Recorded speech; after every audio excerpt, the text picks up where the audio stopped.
এই যে হলে এত দর্শক ক্রাউড, এটা হচ্ছে একটা পরিবর্তন। আপনারা জানেন যে বাইফা মানে হচ্ছে Bangladesh Institute of Film and arts.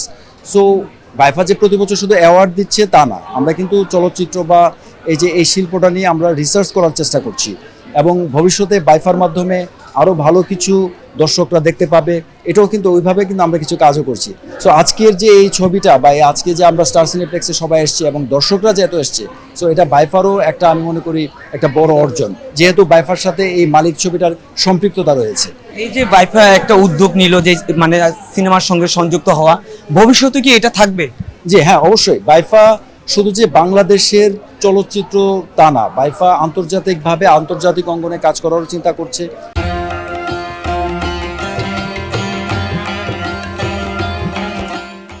আমরা ভালো কিছু প্রোডাকশন সামনে আনার চিন্তা করছি, যেটা নিয়ে আমরা বিভিন্ন ধরনের অ্যাওয়ার্ডে, আন্তর্জাতিক যে অ্যাওয়ার্ডগুলো রয়েছে ওখানে আমরা যাব এবং সেই কোয়ালিটিটা মেনটেন করে আমরা বাইফা কাজ করার চেষ্টা করব। ভাই আমরা একটা বিষয় দেখতে পাই যে ঈদের সিনেমা মুক্তি পেলে তখন দর্শক সমাগম হয়, সারা বছর কিন্তু সে অর্থে সিনেমা মুক্তি পায় না এবং দর্শকের উপস্থিতিও কম থাকে। এই বিষয়টা নিয়ে আপনি বা বাইফা কতটুকু মানে উদ্যোগী? দেখুন, বাংলাদেশে যারা সিনেমার সাথে জড়িত আছে, চলচ্চিত্র যারা তৈরি করছে, প্রযোজক বলেন, পরিচালক, যে এই যে ইন্ডাস্ট্রিটা, এই ইন্ডাস্ট্রিটার কিন্তু অনেক লিমিটেশনও রয়েছে। আপনি জানেন যে বাংলাদেশে হলের সংখ্যা কিন্তু খুব কম।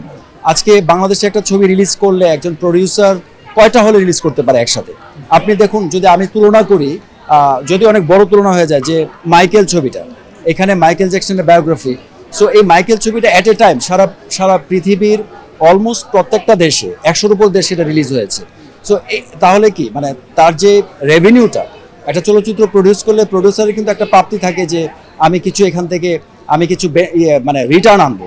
সো রিটার্নটার জায়গায় বাংলাদেশে মানে সিনেমা হল যেহেতু কম, সো আমি বলবো যে সরকারের আরও বেশি উদ্যোগী হওয়া উচিত যাতে হল তৈরি হয়।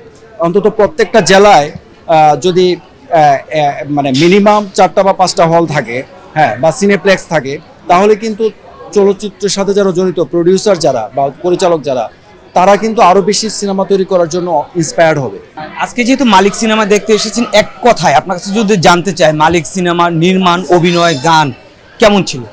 দেখুন, একটা সিনেমাকে এক কথায় মূল্যায়ন করা খুব টাফ। আমি যদি একটু বলি যে এই চলচ্চিত্রে বা এই মালিক সিনেমাটার প্রত্যেকটা কাস্টিং খুব ভালো ছিল। এখানে আজিজুল হাকিম রয়েছে, আরিফুল শুভ রয়েছে, বিদ্যা সিনহা মিম রয়েছে এবং আরও ভালো ভালো কিছু কাস্টিং রয়েছে। সো প্রত্যেকের অভিনয় কিন্তু খুব সুন্দর ছিল এবং যার যার কাছ থেকে যে এক্সপেকটেশন, সকল দর্শক যারা হলে ছিল সবাই কিন্তু খুব উপভোগ করেছে। এবং আমি যদি ইন্ডিভিজুয়াল প্রত্যেকটা ক্যারেক্টারকে মূল্যায়ন করি, তাহলে আমি যে নামগুলো বলেছি, বিশেষ করে আজিজুল হাকিম সহ সবাই 10-এ 10 পাবে।